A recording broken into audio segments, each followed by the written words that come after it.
Berapi-api apa yang disampaikan oleh Profesor Panji Gumilang di momen Idul Adha ini. Berapi-api karena dia dapat menerangkan dengan baik arti dari toleransi dan bagaimana Ponpes ini menerapkan kedamaian bagi banyak orang. Walaupun sebenarnya ada banyak orang yang tidak terima segala sesuatu yang dilakukan oleh Profesor Panji Gumilang, itu memang hal yang biasa yang kerap terjadi di internal baik pun di eksternal atau antar keyakinan. Teman-teman, selamat menikmati Idul Adha bagi yang merayakan. Dan kali ini saya akan memutarkan kepada kita teman-teman Panji Gumilang bagaimana dia bertausiah atau berkhutbah di momen-momen Idul Adha ini dengan luar biasa.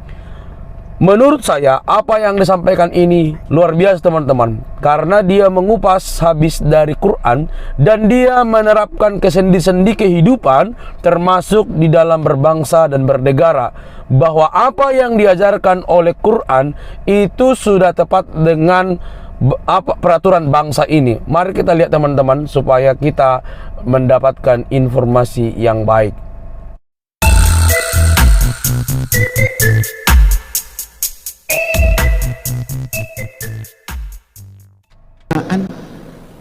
Inilah yang dikendaki oleh dasar negara kita dalam hidup bernegara, ber-Indonesia. Jangan sampai tumbuh perpecahan beragama. Dan kita jangan menjadi musyrik.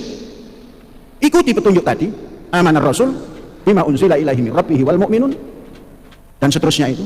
Jangan menjadi musyrik terhadap ayat itu, dan jangan menjadi musyrik terhadap keagamaan, baik itu beragama, umat beragama secara internal maupun antar agama. Disinilah, karena ada persatuan Indonesia, maka kampus kita, pendidikan kita tanamkan moto agar dapat bersatu, menciptakan persatuan Indonesia. Az-Zaitun, pusat pendidikan, pengembangan budaya, toleransi, dan perdamaian. Ini untuk ini adalah untuk menjalankan pesan agar kita tidak bertafarruq, berpecah belah dalam beragama. Agama apapun di Indonesia itu dijamin oleh Al-Quran. Al-Quran menjamin. Kemudian bangsa Indonesia dengan sikapnya yang gentle membuat dasar negara menjamin seperti apa yang ada dalam ajaran ilahi ini. Tidak siapapun yang boleh menciptakan perpecahan agama. Adapun ijtihad umat beragama mendalami tuntunannya, itu dijamin kemerdekaannya agar dia yakin terhadap apa yang dijalankannya sesuai dengan kehendak ajaran ilahi ini. Saudara-saudara, mari kita carikan lagi atau tampilkan lagi bagaimana Rasulullah tatkala hidup bersama. Maka kita diajarkan dalam kehidupan ini, hidup bersama ini harus dipelajari dan dipraktekkan. Tidak hidup inklusif apa eksklusif, tapi inklusif, hidup bersama. Karena kita bangsa Indonesia, hidup bersama itu dinamakan Persatuan Indonesia. Kita baca bagaimana Rasulullah memberikan tunjuk ajar tatkala menghadapi dalam kelompok negara Rasulullah ketika itu Madinah Al-Munawwarah. Di sana terdiri daripada umat beragama, ada Yahudi, ada Nasrani. Dalam Al-Quran tidak ditampilkan agama-agama yang lain, tapi agama samawi ini ditampilkan. Apa pesan Nabi Muhammad kepada orang-orang Yahudi? Orang-orang Yahudi telah memiliki Taurat, itulah hukum Allah. Dipesankan oleh Nabi Muhammad, kamu sudah punya Taurat, maka kalau kamu hidup ikuti Taurat. Pesan akhirnya, wa man lam yahkum bima anzalallah fa ulaika humul kafirun. Siapapun yang telah mendapatkan kitab suci kemudian tidak digunakan, itu termasuk orang kafir. Betapa luhurnya Nabi Muhammad yang kemudian oleh umatnya membawa ajaran Islam dan menjadi muslim, dan kita pun menjadi muslim. Nabi Muhammadnya menganjurkan dan menyuruh kepada lingkungannya yang beragama Yahudi, peganglah Taurat dan jangan kamu keluar dari Taurat tatkala menetapkan hukummu.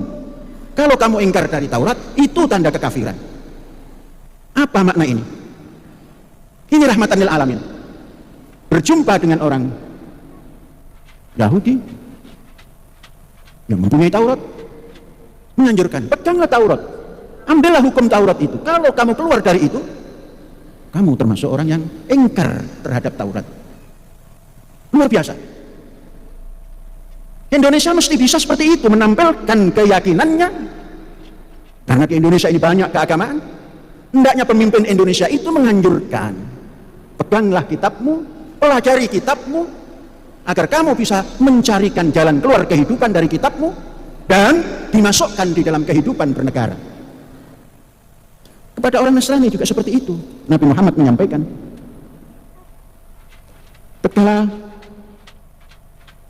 itu disampaikan oleh Rasulullah di dalam surat Al-Maidah ayat 46-47 yang bunyinya seperti ini. Wa qaffayna ala atharihim bi Isa bin Maryam musaddiqan lima baina yadayhi minat Taurah wa atainahul Injil fihi hudaw wa nur wa musaddiqan lima baina yadayhi minat Taurah wa hudaw wa mau'izatan lil muttaqin. Kami meneruskan jejak mereka. Ini semestinya Nabi Muhammad ini, tapi dalam terjemahan ini tidak ada. Kami meneruskan jejak mereka, para Bani Israel, dengan mengutus Isa alaihissalam, putra Maryam, yang membenarkan apa atau kitab suci yang sebelumnya. Isa membenarkan kitab suci yang sebelumnya, yaitu Taurat. Kemudian kami menurunkan Injil kepadanya. Allah menurunkan Injil kepadanya, yang di dalamnya terdapat petunjuk dan cahaya. Di dalam Injil, ajaran Rasul Muhammad SAW menyatakan, di dalamnya terdapat petunjuk dan cahaya. Dalam Injil itu membenarkan kitab suci yang sebelumnya, yaitu Taurat, dan menjadi petunjuk serta pengajaran bagi orang-orang yang bertakwa. Kemudian setelah itu Rasulullah menyampaikan lagi pesan, wal yahkum ahlal Injil bima anzalallahu fihi wa man lam yahkum bima anzalallahu fa ulaika humul fasikun. Hendaklah pengikut Injil memutuskan urusan menurut apa yang diturunkan Allah di dalamnya. Siapa yang tidak memutuskan sesuatu urusan menurut ketentuan yang diturunkan oleh Allah, maka mereka itulah orang-orang fasik. Rasulullah berhadapan dengan orang-orang Nasrani seperti itu, mengingatkan, peganglah Injil dengan sebaik-baiknya dan jadikanlah hukum hidupmu. Kalau tidak begitu, kalau tidak memegang kitab sucinya itu untuk menetapkan hukum-hukum hidupnya, mereka orang fasik. Apa yang bisa kita tarik pelajaran daripada ini?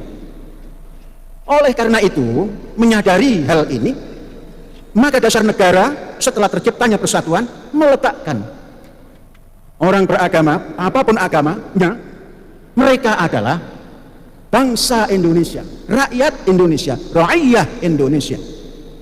Maka diciptakan dasar supaya ini tidak pengkrek, tidak saling tafarruq fiddin, maka diciptakan kerakyatan yang dipimpin oleh hikmah kebijaksanaan. Itulah tadi ajaran ilahi yang seperti itu, itulah hikmah, itulah kebijaksanaan.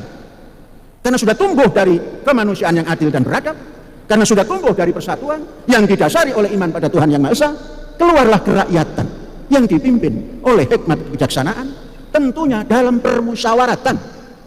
Di sini letak mencari kebenaran, mencari titik jalan ke depan. Kerakyatan yang isinya berbagai-bagai agama maupun kepercayaan, diajak rakyat Indonesia ini kembali pada ajaran Tuhannya yang semuanya adalah Tuhan yang sama, Allah, untuk duduk bermusyawarat. Dan yang bermusyawarat itu adalah rakyat terpilih yang memiliki hikmat kebijaksanaan, tentunya yang disinari oleh ajaran ilahi, bukan oleh kebencian dan paham-paham yang di luar ajarannya. Ajaran Islam yang asasi adalah Al-Quran, ajaran Nasrani yang asasi adalah Injil, ajaran Yahudi yang asasi adalah Taurat, dan itu diimani semuanya menurut Al-Quran.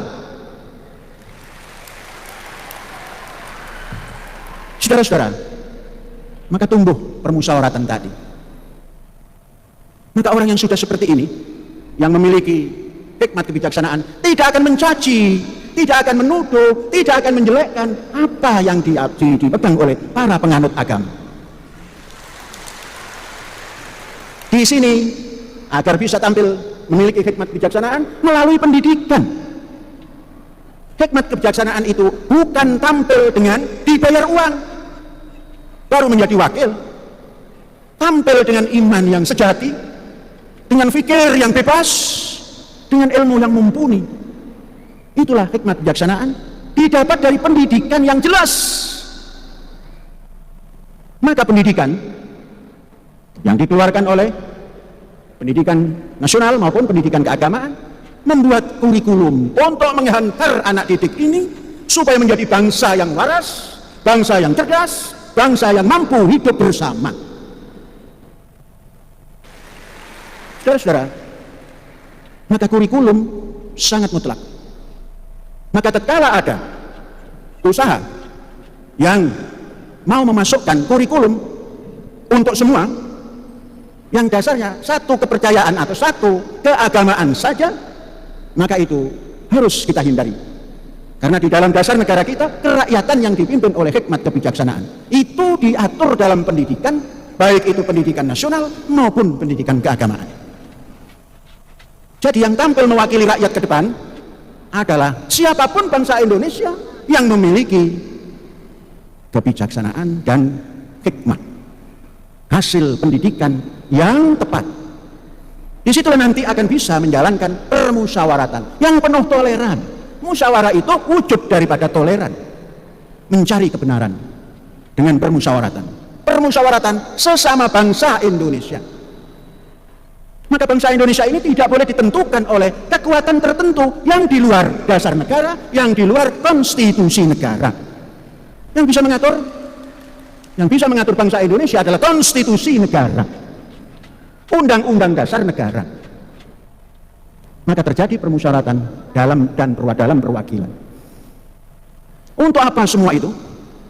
Semua itu adalah untuk mewujudkan keadilan sosial yang merata, yang tidak pandang suku bangsa, yang tidak melihat apa agama. Jadi bangsa Indonesia seperti itu.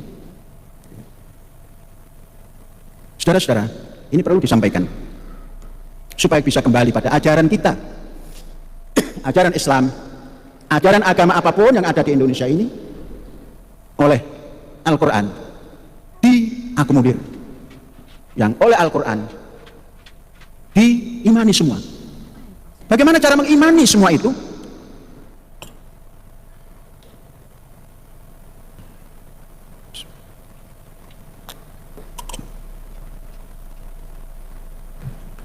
Dalam praktek iman kepada ajaran seperti ini,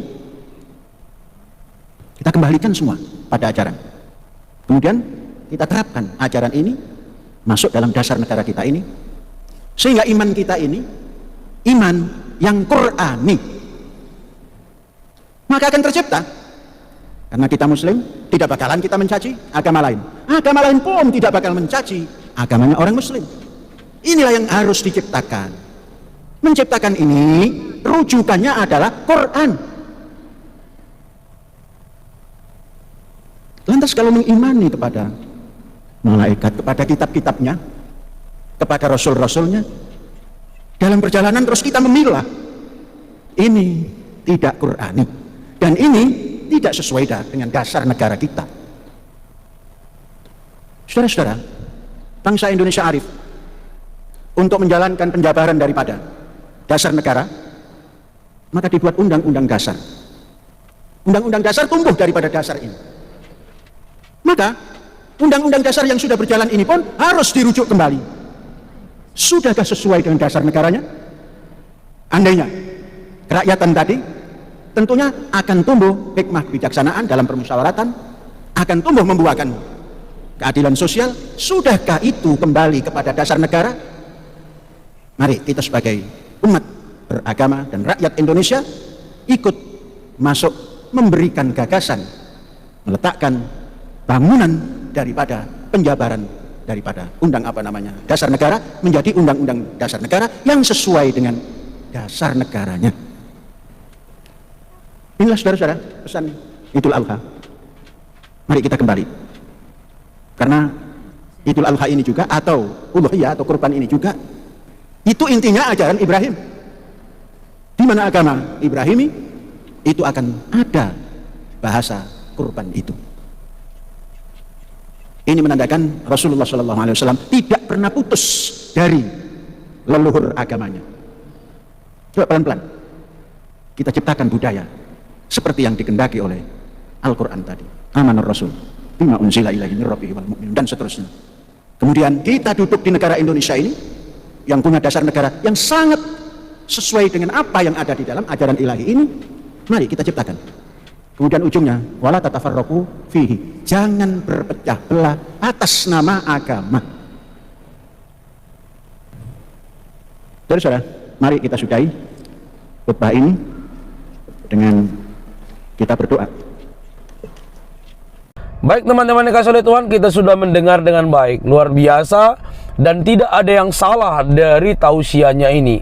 Dan saya pikir orang yang masih sehat berpikir pasti berkata, hebat apa yang disampaikan oleh Profesor Panji Gumilang ini. Di saat dia viral karena dituduh sesat, bid'ah dan lain sebagainya, itu urusan mereka lah.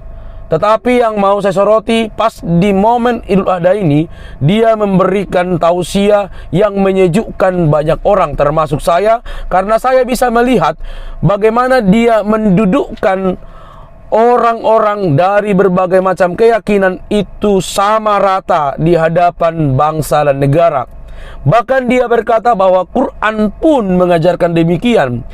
Rasulullah pun mengajarkan demikian ketika Rasulullah hidup di zamannya berdampingan dengan orang-orang yang berbeda keyakinan, berbeda kitab. Rasulullah itu mengajarkan toleransi. Itulah yang namanya rahmatan lil alamin, bagi alam semesta. Itu makanya dikatakan dia bahwa kurikulum pondok pesantren daripada Al Zaitun selalu mempraktekkan hal itu, dan diakhiri dengan kedamaian bagi banyak orang. Tentu apa yang disampaikan oleh profesor ini tidak semua orang bisa terima, apalagi di momen-momen ini dia begitu viral karena dituduh bid'ah dan juga sesat dan segala macam. Itu urusan mereka lah. Saya hanya mau menunjukkan kepada kita, ketika ada banyak orang berbeda keyakinan atau berbeda pandangan, bukan berarti apa yang disampaikan itu semua salah. Pasti ada hal-hal tertentu yang dapat mengembangkan kecerdasan dan akal sehat kita untuk membina kerukunan antar umat beragama.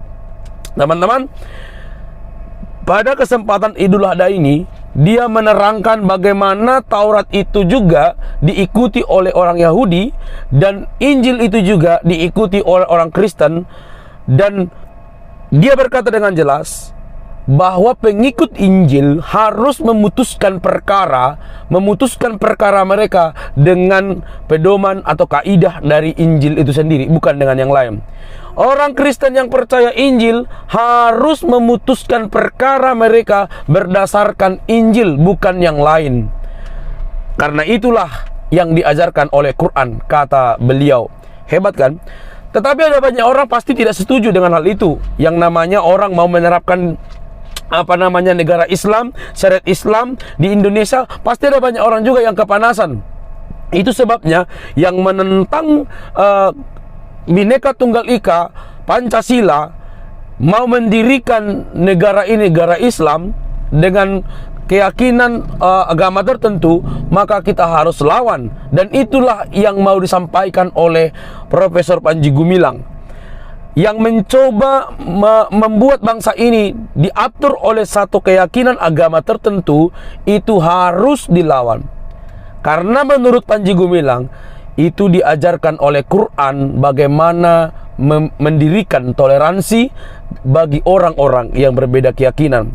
Bagaimana Al-Quran itu juga mengajarkan, menghormati, belajar kepada ahli-ahli kitab, kepada pendahulu-pendahulu sebelum Islam, yaitu orang Yahudi, orang Nasrani menurut mereka, dan juga masuk kepada Islam. Artinya harus mendirikan toleransi yang luar biasa.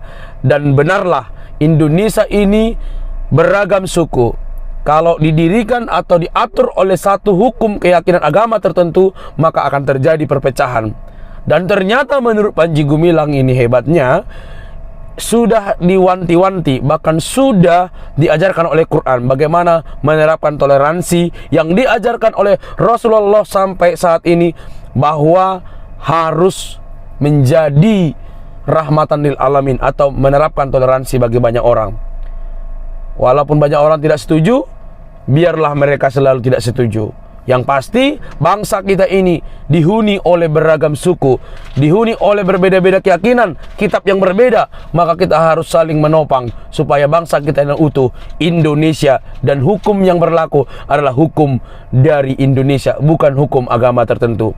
Teman-teman, selamat merayakan Idul Adha. Semoga teman-teman boleh memaknai tentang makna pengorbanan itu, sehingga terbina toleransi antar umat beragama yang kita praktekkan secara mandiri dan kita lakukan kepada orang lain. Sampai ketemu di video selanjutnya. Bye-bye.